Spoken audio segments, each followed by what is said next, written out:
A Junior History of England, 1929. The House of Hanover. George I, 1714 to 1727. Jacobite Rising. As soon as Queen Anne was dead, a message was sent off to George, Elector of Hanover, asking him to come and take the vacant throne, according to the Act of Settlement which had been passed by Parliament in William III's reign. The Jacobites wished to have the Stuarts brought back, but Anne's death had taken place before their plans were fully laid.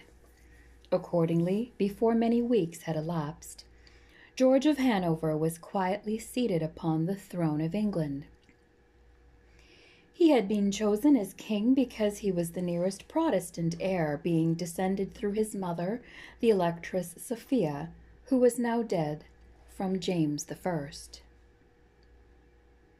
George I was 54 years of age when he ascended the throne. He was dull and heavy in appearance, and the English people thought him awkward and surly in his manners.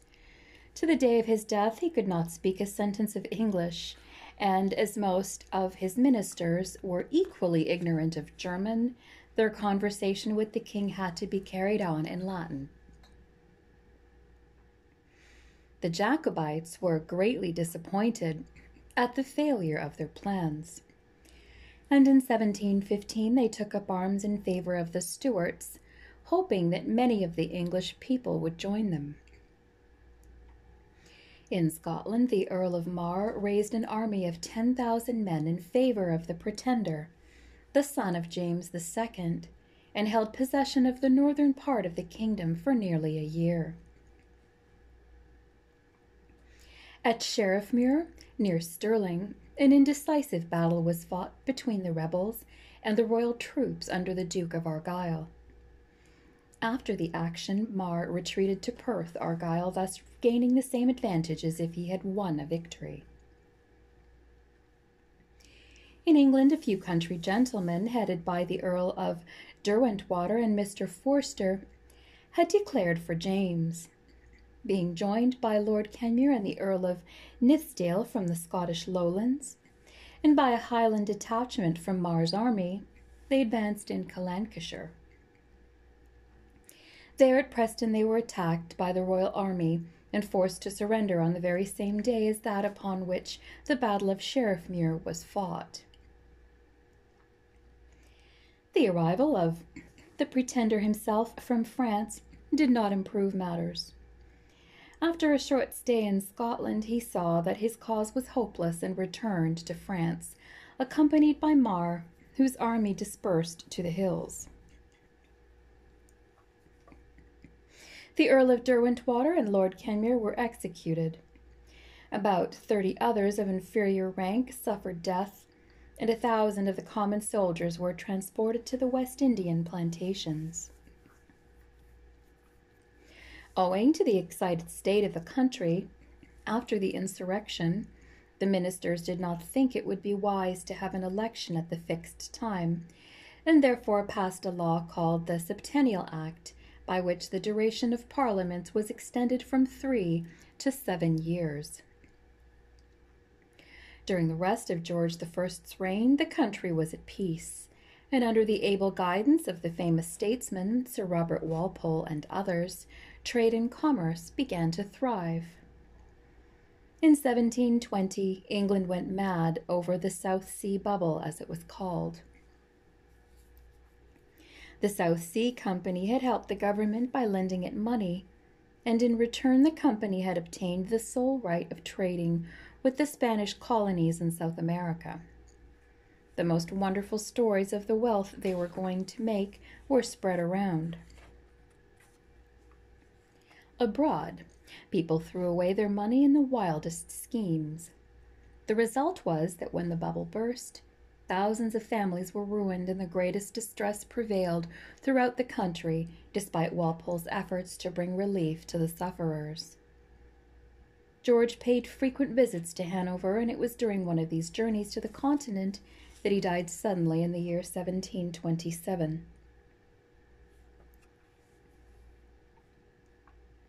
George II, 1727 to 1760.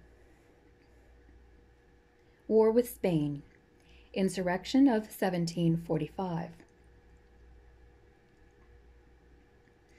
George II was the son of George I and was 44 years of age when he became king. For several years, Sir Robert Walpole was Prime Minister. He strove to keep the country out of foreign wars and encouraged manufactures and commerce. But with all his love of peace, he was compelled, in the year 1739, to declare war against the Spaniards who had long ill-treated our merchant sailors in the South American seas. One event of the Spanish War greatly delighted the nation and raised the fame of the British Navy. This was Anson's voyage around the world. During this famous cruise, Anson did considerable harm to the Spanish ships off the coast of South America and captured much treasure from them. Meanwhile, a war of far greater magnitude had broken out in Europe. It was known as the War of the Austrian Succession. The Emperor Charles died in 1740, leaving his dominions to his daughter Maria Theresa. France, Prussia, and Bavaria at once pounced upon such provinces of the empire as suited them. George, concerned for the safety of Hanover, resolved to stand by Maria Theresa. Accordingly, a large force of British and Hanoverians marched against the French. George joined it in person, and at Dettingen defeated the French army, the last occasion on which a British king was present on a battlefield. The war was continued in Flanders, and at Fontenoy in 1745 the French gained a great victory over the British. But this defeat brought no dishonor on the soldiers who fought with the greatest bravery. While Britain was at war with both France and Spain, the friends of the exiled Stuarts made another attempt to recover the throne. In the year 1745, Prince Charles Edward, son of the old pretender, James, landed in the Highlands with only 7 followers. With a force that increased as he went south, he advanced to Perth and entered Edinburgh without opposition. Then, after defeating the royal forces under Sir John Cope at Prestonpans, he marched into England as far as Derby. But as only a few of the English Jacobites joined him and the royal forces were hastening northward, a retreat was resolved upon.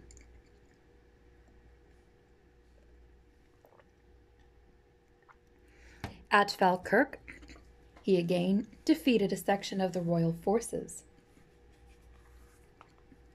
But the Duke of Cumberland, a son of King George, was pressing northward, and the Highlanders retired before him to Inverness. In the following spring, Prince Charles made his last stand at Culloden, when the Highlanders were mowed down by artillery. In a short time, they were totally routed, and Charles was a hunted fugitive. For 5 months he wandered among the Grampians and the Western Islands, undergoing many hardships, but guarded and shielded by a devoted few, among whom was the famous Flora MacDonald. Although a reward of £30,000 was offered for his capture, no one was found base enough to betray him. Even among the very poorest, he was perfectly safe. At length, he succeeded in getting safely on board a small vessel which he used to escape to France. The followers of Charles were treated with great severity by the Duke of Cumberland, who henceforward bore the name of the Butcher. Besides those who fell in battle or were shot by the orders of Cumberland, about 80 persons suffered death on the scaffold. Measures were also taken to prevent insurrection in the future. The power of the chiefs over their clans was broken, roads were made to traverse the country, forts were built, and the wearing of the national garb was forbidden.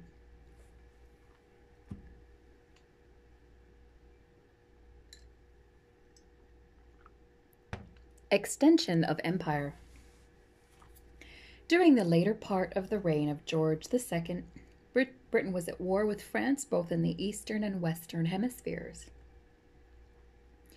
And under the able guidance of the celebrated war minister, William Pitt, her armies were successful both in India and North America, where large additions were made to the empire. This war is called in history the 7 Years' War and lasted from 1756 to 1763. In the East, the foundations of the great Indian Empire were laid by Robert Clive, who had gone out as a clerk in the service of the East India Company. When war broke out, he laid down the pen for the sword and soon proved himself one of the greatest commanders of that time. The French had long been scheming to gain India for themselves, and when Clive first appeared upon the scene, it seemed as though their efforts were to be crowned with success. When he was placed in command, however, a remarkable change speedily took place. He defeated the French in battle after battle, and so completely broke their power in southern India that there was left to them only the single possession of Pondicherry. A few years later, Clive had a wider field for the display of his talents. Suraja Dowlah, the native ruler of Bengal, had captured the British trading station at Calcutta. The defenders, to the number of 146, were thrust into a small dungeon called the Black Hole of Calcutta, and were kept there all night. When morning dawned and the doors of the cell were thrown open, only 23 haggard wretches were able to stagger forth. All the rest were dead.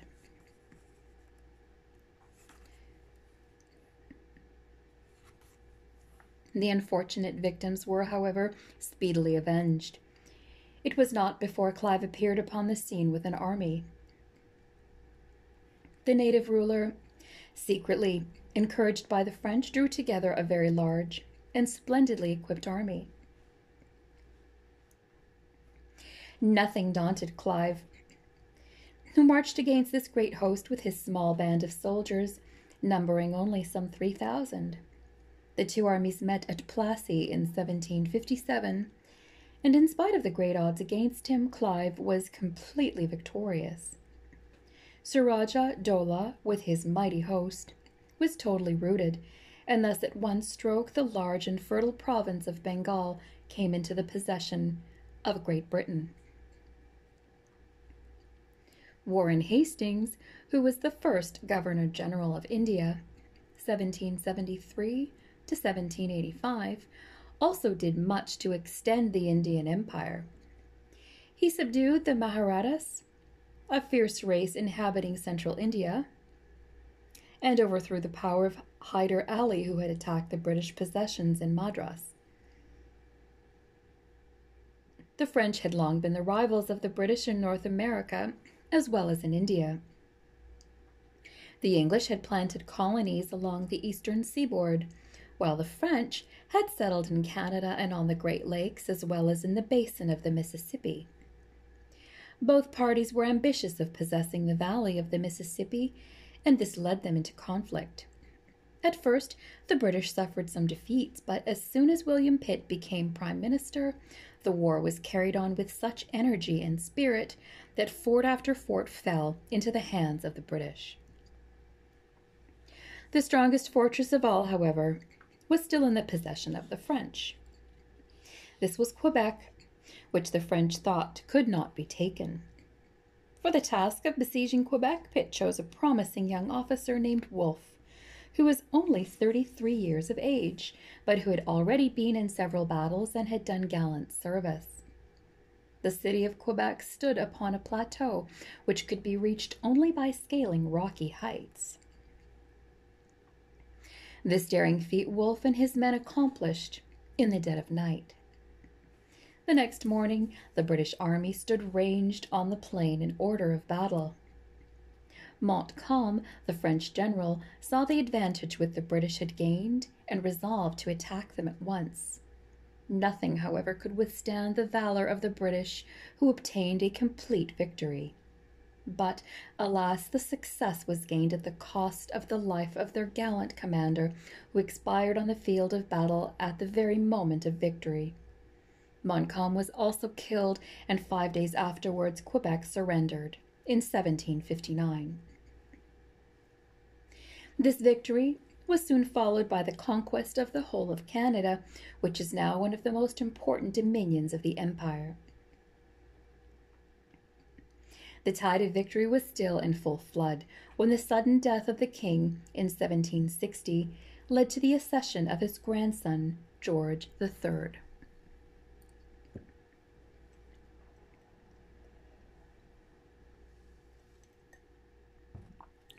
George III, 1760 to 1820. Loss of the American colonies. The first two Georges had taken more interest in Hanover than in Britain, and had left the government of the latter country to their ministers. George III, however, boasted that he was a Briton born, and he speedily showed that he was determined to manage affairs himself, to be king in reality, and have only such ministers as would do his bidding. Unfortunately, he clung so strongly to his own opinions that he could never be persuaded that he was wrong. This led in the early part of his reign to the unhappy war with the American colonies, a war which resulted in their entire separation from Britain. The colonies in America had now grown into flourishing states, and as the late war, by which Britain had delivered them from their French rivals, had been so largely for the benefit of the colonists, it was thought right that they should help to pay the expenses of the contest. Perhaps they would have been willing to do so if they had been approached in a proper manner. Unfortunately, the king and his ministers proceeded to lay harsh taxes upon them without taking their feelings into account. In 1765, the British government attempted to raise money from the American colonists by imposing the Stamp Act. The passing of this measure, which taxed the Americans by compelling them to have all their legal documents stamped, aroused great anger among the colonists. They maintained that as they had no representatives in the British Parliament, that Assembly had no right to tax them, that taxation and representation always went together. The Stamp Act was soon repealed, but other taxes were imposed.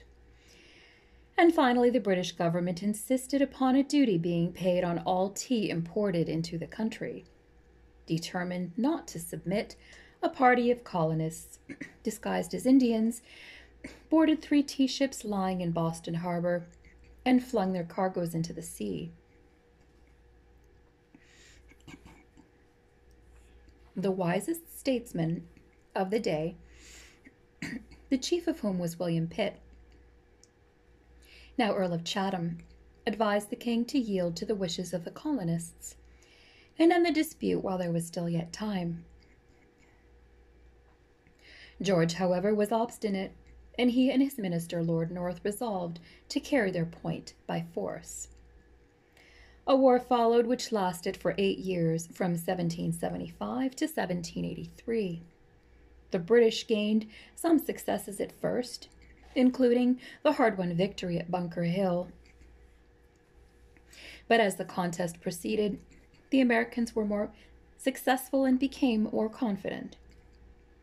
In the year 1776, they issued their famous Declaration of Independence, which declared the 13 united colonies to be free from that day forth. Every year after that, their cause grew stronger.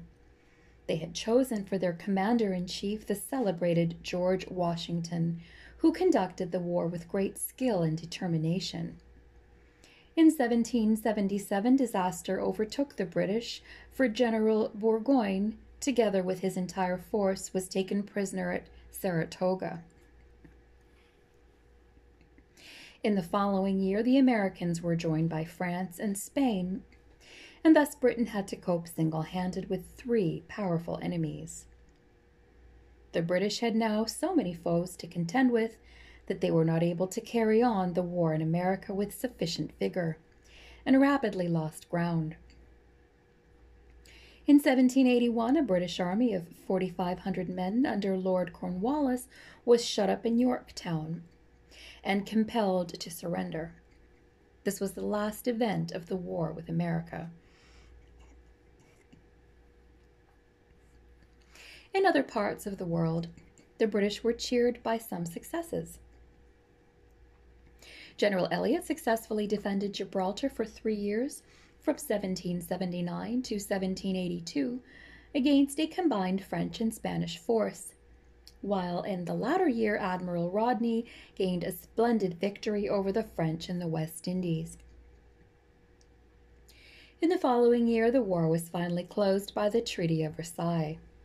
The independence of the United States was acknowledged, and Washington became the first president of that country. Meanwhile, the British Empire had extended its borders in another direction. In 1770, Captain Cook had taken possession of Australia in the name of King George, and 18 years later, the first batch of settlers, consisting of convicts, landed on the island continent. After the close of the American War, there was an interval of peace for several years. During this period, William Pitt, the younger, son of the Earl of Chatham, became Prime Minister while he was still a very young man. Pitt showed great abilities as a statesman, and under his able guidance, it seemed as if the country were entering upon a time of peace and prosperity. But the breaking out of the French Revolution completely destroyed these hopes by drawing not only Britain, but many of the other nations of Europe into a contest with France, which lasted for a quarter of a century. The French Revolution, wars with France, Nelson's victories. The greatest event of the 18th century was the French Revolution, which began in 1789. It was a great rising of the common people against the higher or privileged classes, against the king, the nobles, and the clergy. The mass of the people had no part in the government of the country. Their interests were never consulted. They were ill-fed, ill-clad, uneducated, neglected, paying all the taxes and enjoying none of the benefits of government. At last, urged to fury by long oppression, they rose in revolt. The nobles were driven from their estates. The priests were expelled from their churches. Great numbers, even of innocent people, were put to death. The king and queen, Louis XVI and Marie Antoinette, were guillotined, and a republic was established. Several of the other nations of Europe, fearing that the example of France would spread to their own dominions, declared war against the new republic. Pitt tried hard to keep Britain out of the contest, though the feeling of the country was strongly in favor of war. At length, the French left him no choice, as they declared war in 1793. The armies of Britain, Prussia, and Austria were hurled back from the northern frontier of France, and then driven out of Belgium.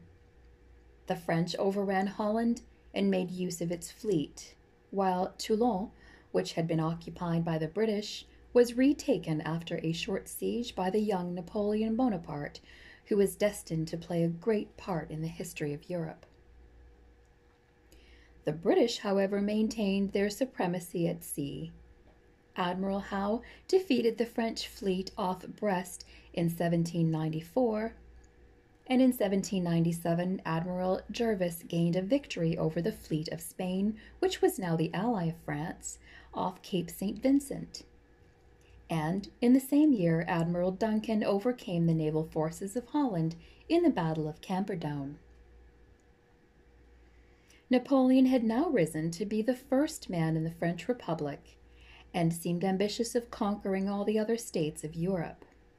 For several years, even the British were in dread of invasion. Fortunately, however, a great naval hero had been found in Nelson, whose glorious victories secured Great Britain against this danger.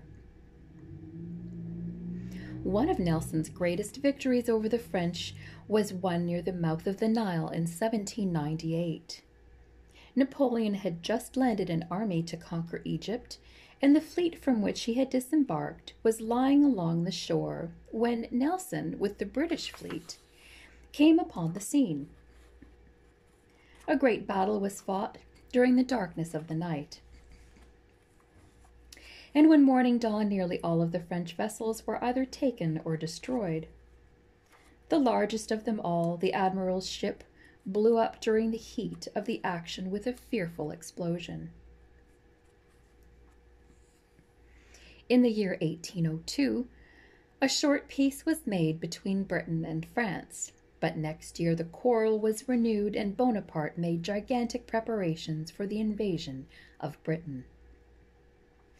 He had collected an immense army for this purpose at Boulogne and was only waiting to get together a fleet large enough to carry it safely across to England. But not a single vessel of his was destined to ever cross the Channel. After a long pursuit, Nelson came up with the combined French and Spanish fleets of Cape Trafalgar in 1805. A glorious victory was obtained by the British, but alas, it was purchased by the death of the heroic Nelson, who was mortally wounded during the heat of the action. The French naval power was totally destroyed, and henceforth the invasion of Britain was impossible. In the meantime, important events were happening at home. In 1798, a rebellion had taken place in Ireland, and Pitt now determined to unite the Irish Parliament with that of Great Britain, and this he succeeded in doing in 1801. In 1806, borne down by the cares of state, the great minister died.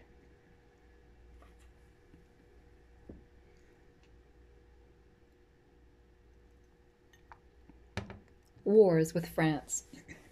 Wellington's victories. Napoleon Bonaparte, now Emperor of France, had become more powerful than ever. None of the continental armies was able to stand before him. He added Italy and Holland to the Empire of France. He humbled Prussia and Austria and defeated the Russians. Britain alone stood out against him. It was reserved for the British, who had baffled him by sea, to produce a general who should be more than a match for his armies on land. This general was Wellington. The battlefield was the Spanish peninsula, which Napoleon had overrun, but the inhabitants of which were now in rebellion against him. Britain resolved to go to their assistance, and thus came about what is known as the Peninsular War. It lasted during several campaigns from 1808 to 1814.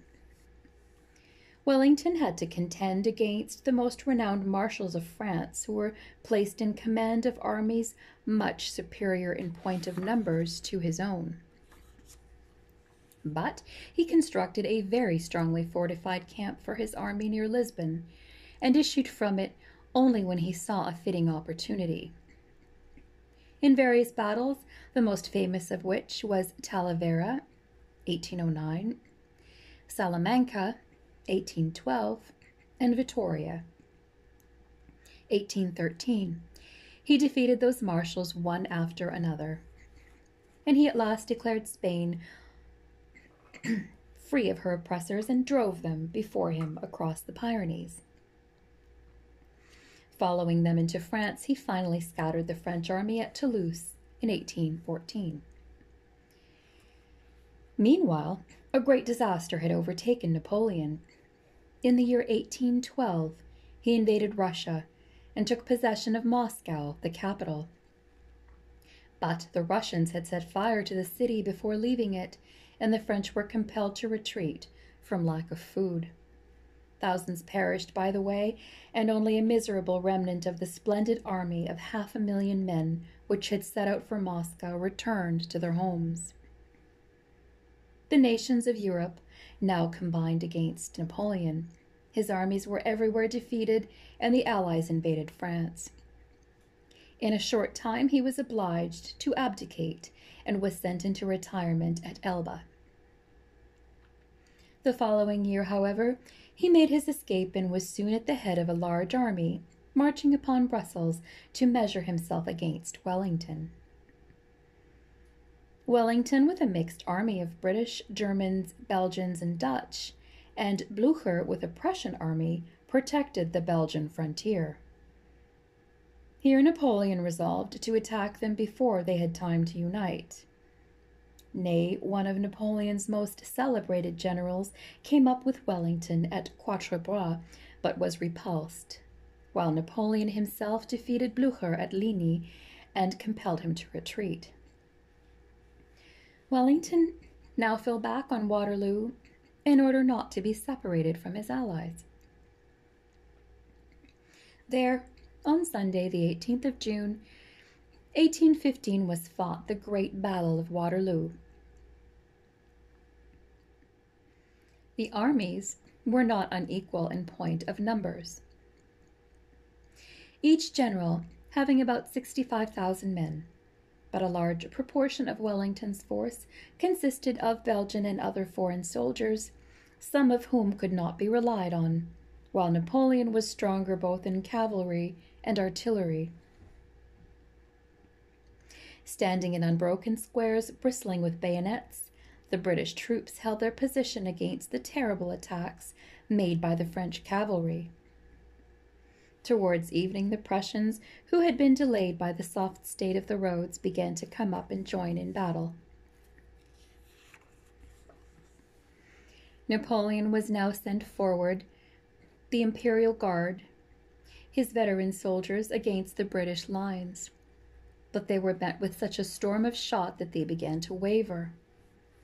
The British guards, who were lying on their faces, then started up, and at the point of the bayonet drove Napoleon's bravest soldiers down the slopes in hopeless confusion.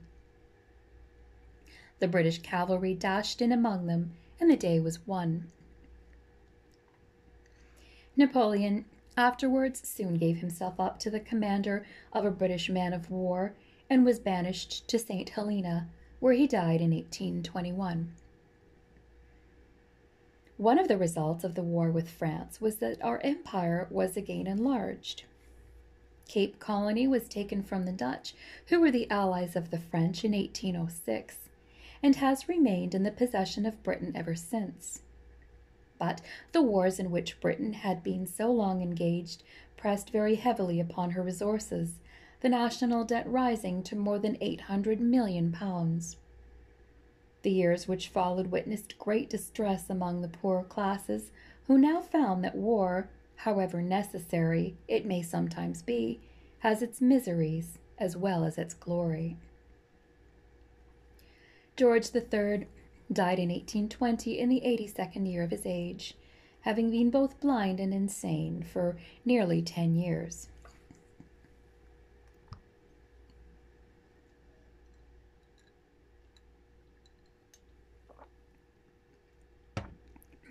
George IV, 1820 to 1830.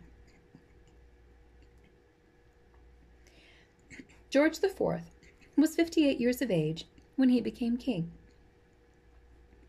For nearly 10 years previously, he had acted as Prince Regent during his father's illness, so that when he at length succeeded to the crown, there was no change in the government. The new king was called the first gentleman in Europe, and he had no doubt a certain external polish, but there was nothing in his character to call for our respect or admiration.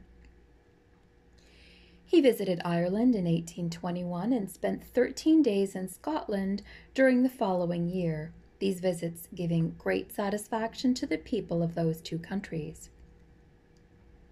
The Test and Corporation Act, which required that Englishmen holding public offices or a seat in Parliament should be members of the Church of England, were done away with in 1828. In this way, justice was done to nonconformists and Roman Catholics. During this reign there was great discontent in Ireland. The Catholics complained with truth that they did not receive the same just treatment as their Protestant neighbours. They were not allowed to send members of their own faith to the British Parliament, and so long as this was the case, they regarded the Act of Union as a mockery. The man who now took the lead in Ireland was the celebrated Daniel O'Connell, who from his great eloquence was a favourite with his fellow countrymen. The leading statesmen of the day could not but admit that the Catholics had a real grievance, and in 1829 an act called the Catholic Emancipation Act was at length passed. This measure, which was carried through Parliament by the Duke of Wellington and Sir Robert Peel, gave Catholics the right to sit in Parliament, and in most respects placed them on an equal footing with Protestants. One of the events for which the reign of the fourth George deserves to be remembered is the foundation of the railway system by George Stephenson, the first passenger railway from Stockton to Darlington, having been opened in 1825. This development had been made possible by the inventive skill of James Watt, who had in 1784 produced a steam engine that was being used in mines.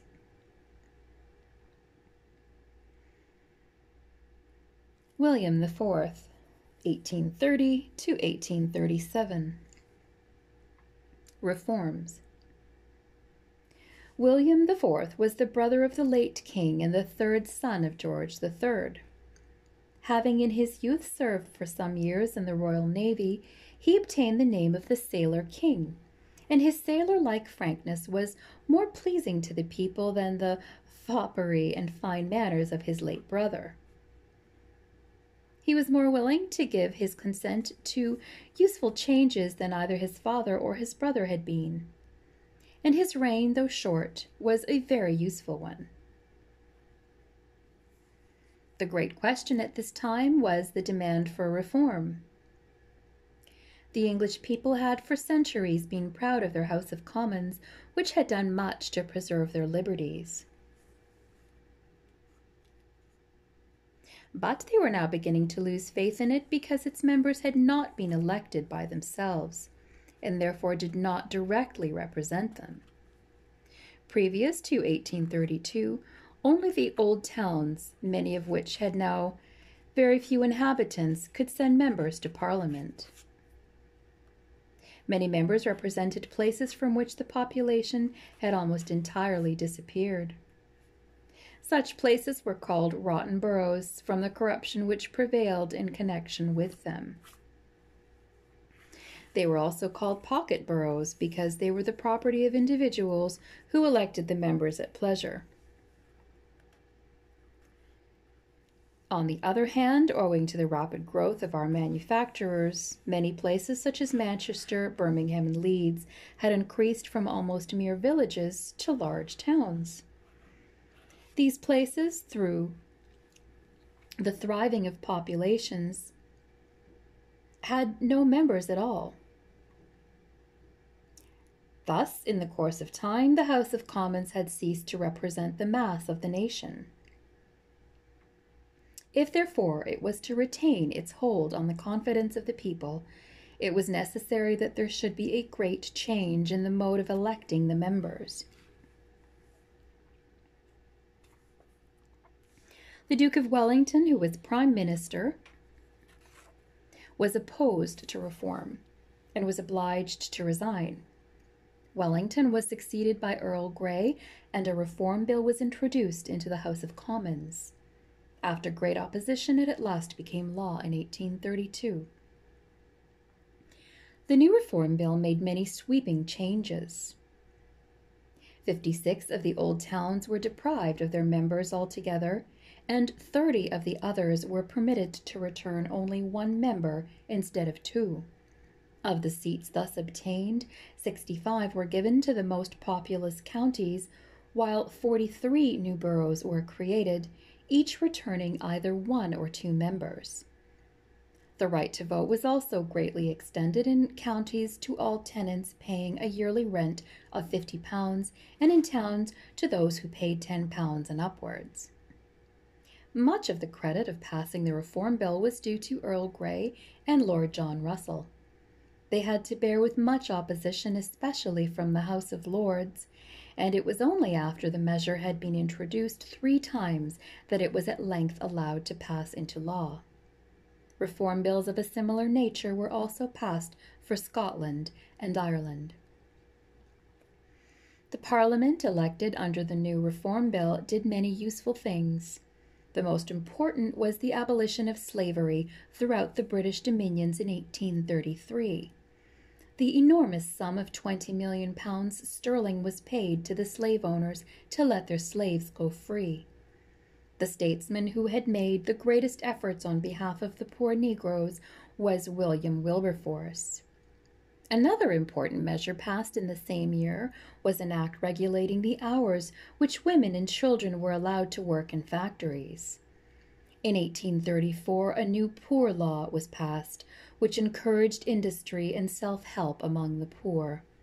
This was followed by the Municipal Reform Act of 1835, which gave to the people inhabiting the towns the power of regulating their own affairs.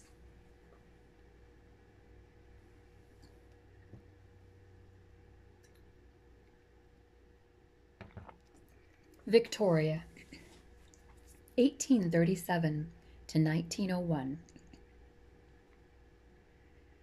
Events from 1837 to 1861. The Princess Victoria was only 18 years of age when, on the death of her uncle, William IV, she was called upon to occupy the throne. She was the only child of Edward, Duke of Kent, the 4th son of George III.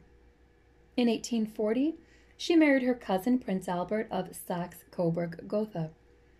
Her reign was a most prosperous one for Britain, the country during that period making great progress in all that tends to the comfort and happiness of the people. For some years after the accession of Queen Victoria, the working classes were discontented with their condition and the government of the country. The Reform Bill, which had given the middle class votes, left the working man without a vote at parliamentary elections. Accordingly, a movement known as Chartism was set on foot. The People's Charter, which was drawn up in 1838, demanded the following reforms. 1. Universal suffrage. 2. Vote by ballot. 3. Annual parliaments. 4. Payment of the members of the House of Commons. 5. Abolition of the property qualification, which required all candidates for election to be owners of property. And 6. Equal electoral districts. The Chartist movement went on for about 10 years and culminated in a great demonstration in London, which, however, did not prove a success. Practically all the reforms demanded by the Charter except points 3 and 4, those are annual parliaments and payment of the members of the House of Commons, have now become law. During the early years of this reign, Parliament was engaged in carrying the great measure known as the repeal of the Corn Laws. Formerly, a tax was paid on all wheat imported into the country in order that the farmers might get a better price for the wheat grown at home. In 1846, this tax was abolished and the food of the people greatly cheapened. The statesman who was at the head of affairs when free trade was adopted was Sir Robert Peel, but the credit of the change was mainly due to Richard Cobden and John Bright, both of whom were Lancashire manufacturers.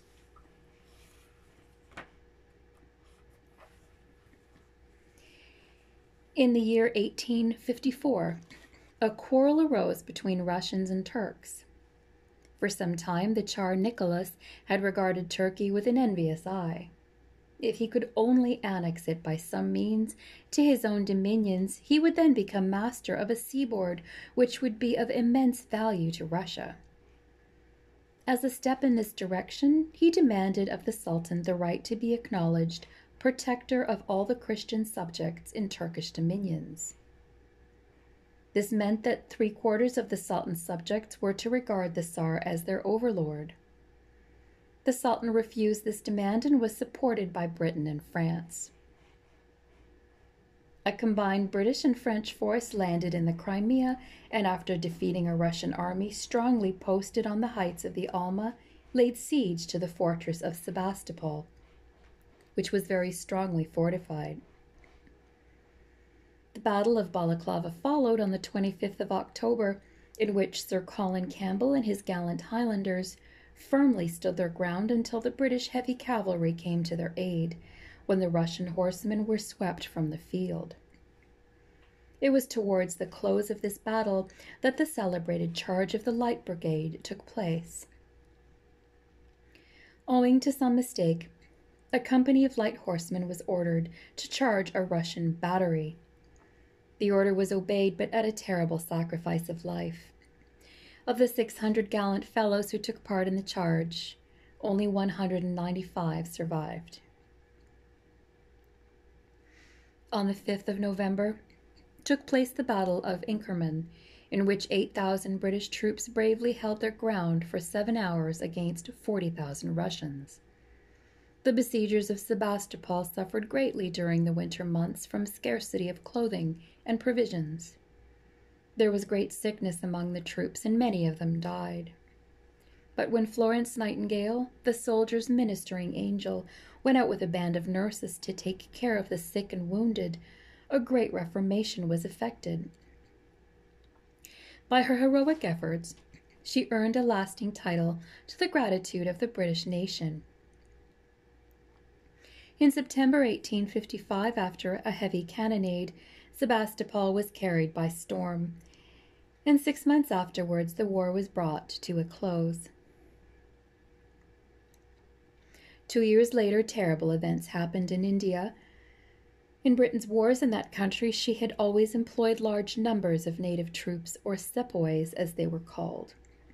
With very few exceptions, they had been loyal and reliable soldiers, and the British officers trusted them. For some time, the spirit of mutiny had been growing among them, and in 1857 they broke into revolt. The native troops rose against their officers and put them to death. The mutiny quickly spread to other places, and for some months a great portion of the north and center of India was in the power of the rebels. Wherever they got the upper hand, they were guilty of the most savage deeds of cruelty upon the Europeans.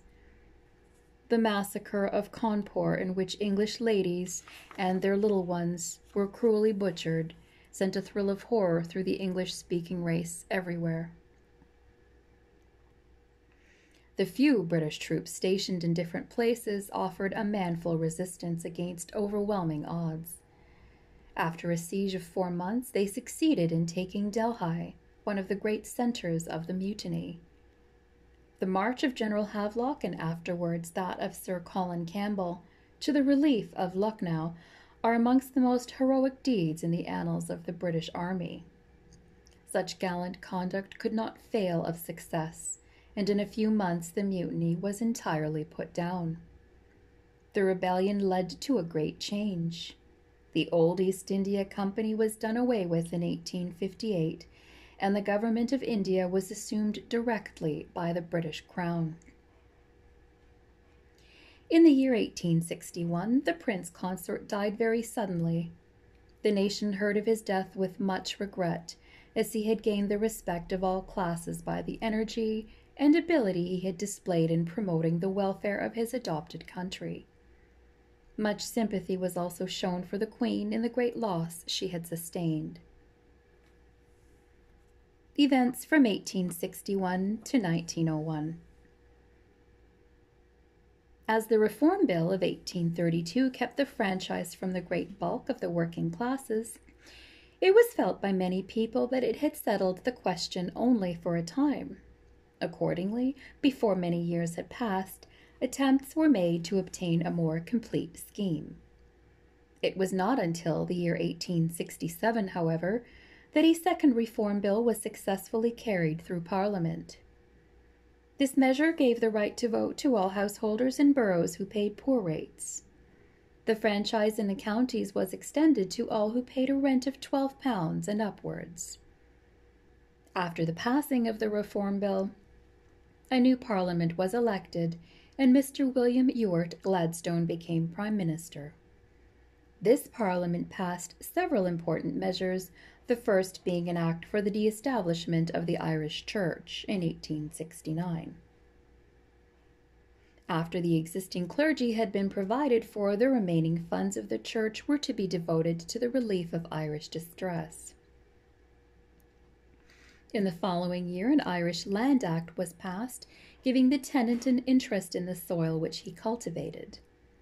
Among other measures enacted by this Parliament were two Education Acts, one for England in 1870 and another for Scotland in 1872. These acts provide that all children throughout the country shall have a good elementary education.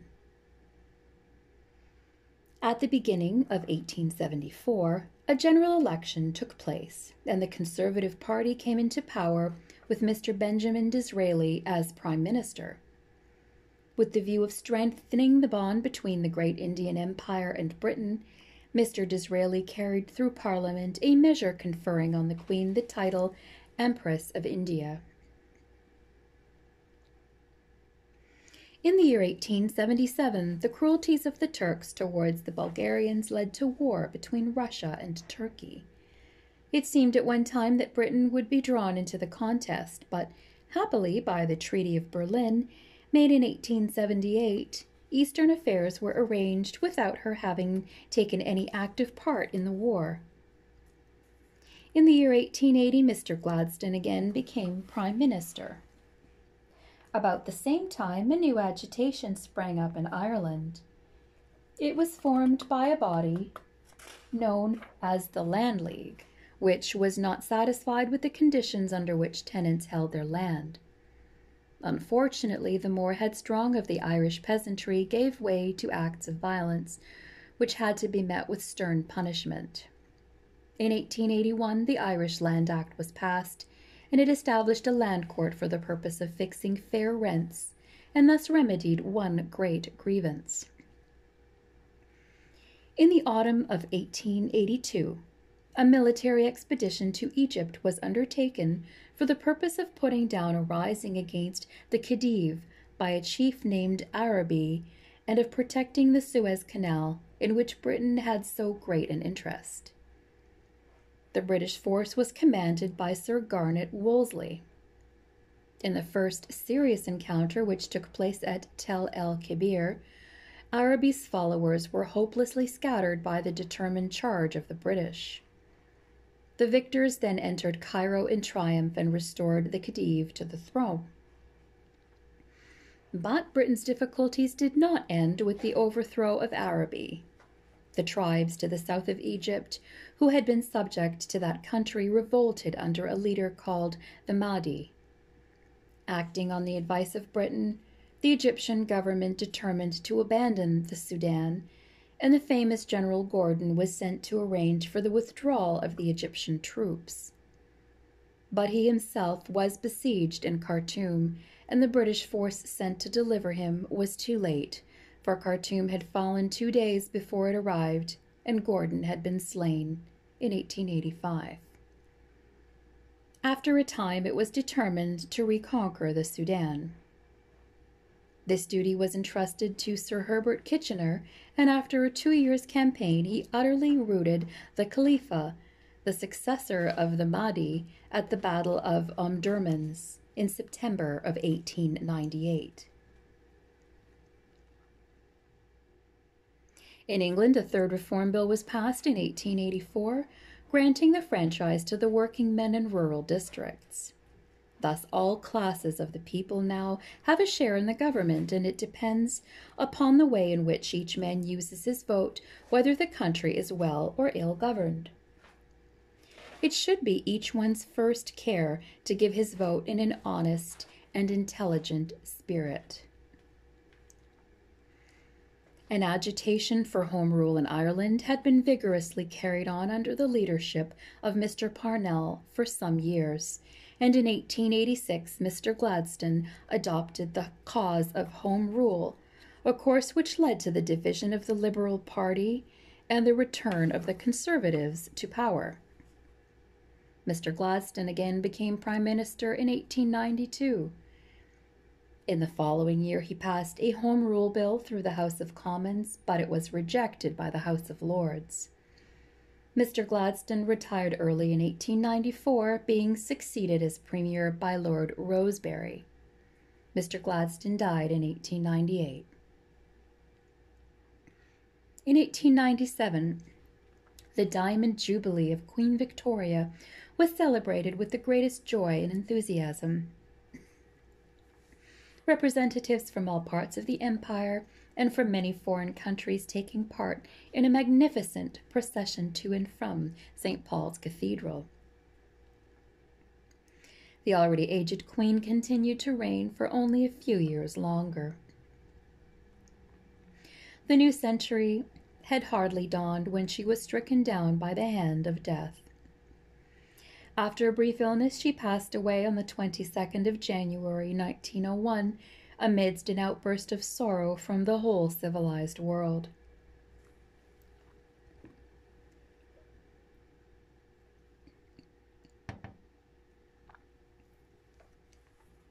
The war in South Africa.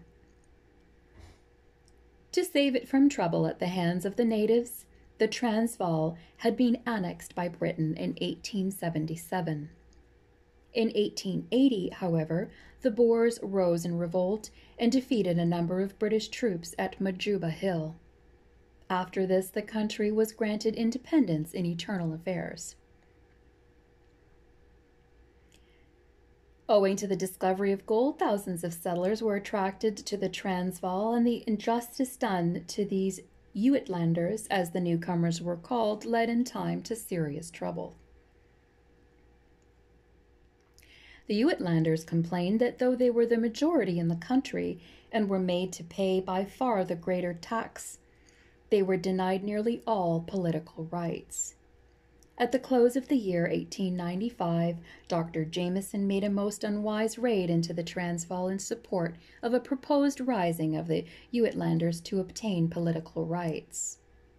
He was surrounded by the Boers and obliged to surrender. British settlers in the Transvaal were now treated worse than before. Negotiations were carried on between the British government and the Boers, but were suddenly broken off by the latter, who demanded that no more British soldiers should be sent to South Africa.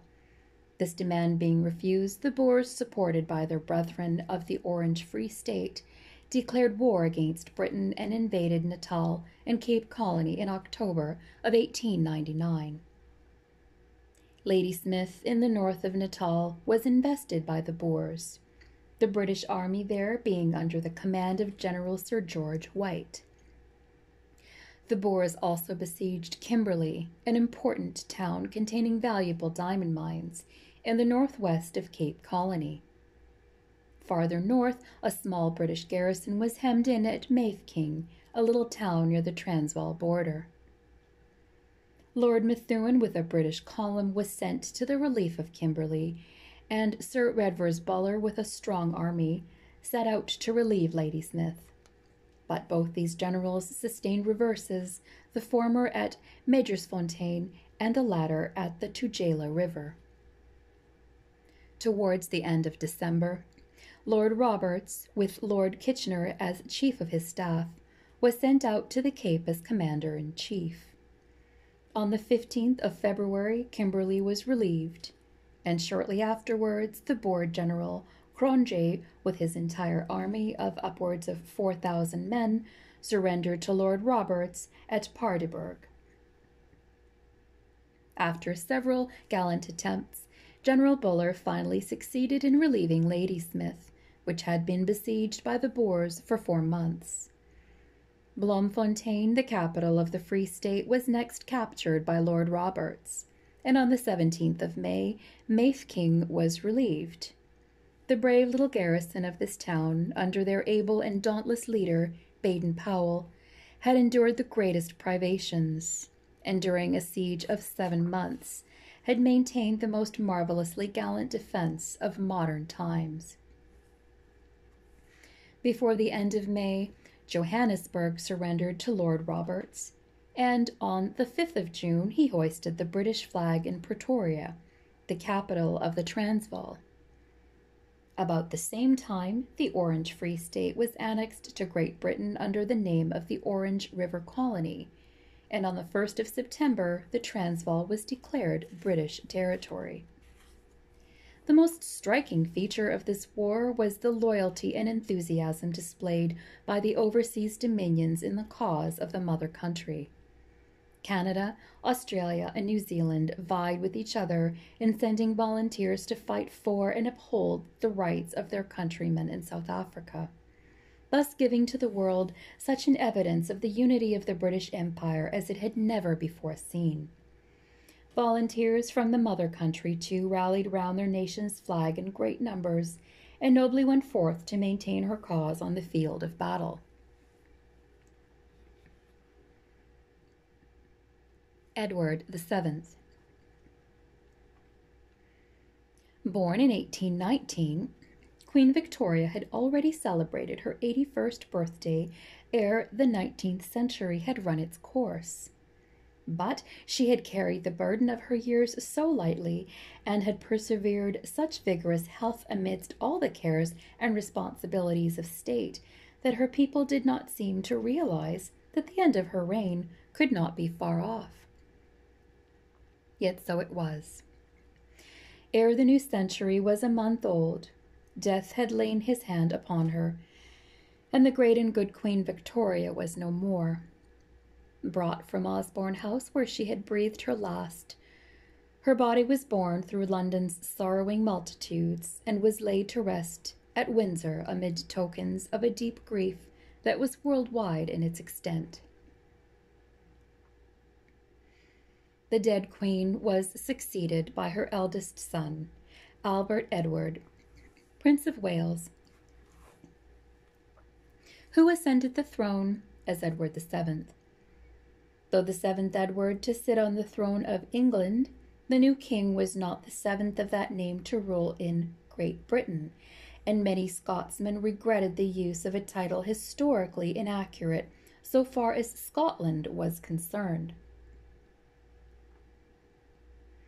But though they might dislike his title, Scotsmen vied with Englishmen, Irishmen, and Welshmen, and indeed with British subjects all over the world, in their love and admiration for the king. His genial presence and his love of peace made him esteemed not only by his own people, but also in the countries of Europe which he visited. He thus created an atmosphere favorable to friendly understandings between Britain and her neighbors, and it is as Edward the Peacemaker that he will live in our annals. His coronation, postponed for 2 months by reason of a serious illness which called forth universal sympathy, was celebrated in August of 1902. By that time Britain was again at peace. The long struggle with the Boers of the Transvaal and the Orange Free State was over. Driven hither and thither by Lord Kitchener's long lines of troops, who brought armored locomotives to their assistance, the burghers realized at last that further resistance was useless, and in May 1902 agreed to lay down their arms. Never before in the world's history was a beaten foe treated so generously. A grant of 15 millions sterling was made to enable the ruined burghers to rebuild their houses and to restock their farms. Military rule was abolished at the earliest possible date, and local self-government took its place. As a fitting climax, Cape Colony, henceforth to be known as the Cape Province, Natal, the Transvaal, and the Orange Free State, were formed into the Union of South Africa, and the first Union Parliament met at Cape Town in the year 1910. Thus, as the close of Queen Victoria's reign had seen the formation of the great Commonwealth of Australia, so the closing year of her son's reign saw the creation of a united South Africa. In the meantime, important changes had taken place at home. Lord Salisbury, the greatest figure in Parliament since the retirement of Mr. Gladstone, resigned his office as Prime Minister in 1902. He was succeeded by his nephew, Mr. Arthur Balfour, who signalized his accession to office by the English Education Act of 1902. This important measure had for its object the improvement and better coordination of all branches of education. The English school boards, set up in 1870 to administer elementary education, were done away with in favor of education committees appointed by the local authorities and armed with powers to administer not only elementary but secondary and technical education as well. The Irish Land Act of 1903 was a great boon to the tenant farmer of the sister isle, for it enabled him, by means of a loan granted by the state on easy terms, to become the owner of his little holding and thus to enjoy to their full extent the fruits of his labors. Mr. Balfour, feeling that he no longer enjoyed the confidence of the country, resigned office near the close of the year 1905, and was succeeded as Prime Minister by Sir Henry Campbell Bannerman. A dissolution early in the following year gave a huge majority to the Liberal Party, one of whose first measures was a Workmen's Compensation Act, which ensured compensation being paid to practically every working man or woman injured in the course of his or her employment. The resignation of Sir Henry Campbell Bannerman owing to ill health and the appointment of Mr. Asquith as Premier were followed in the same year, 1908, by the granting of old age pensions of 5 shillings per week to all needy persons over 70 years of age who had not accepted relief from the parish and had not forfeited their claim by bad conduct.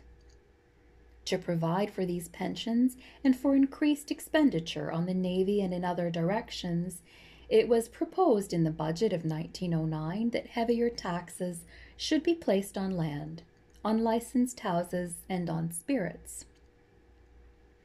The House of Lords, however, insisted that the people should be consulted before such a change was made.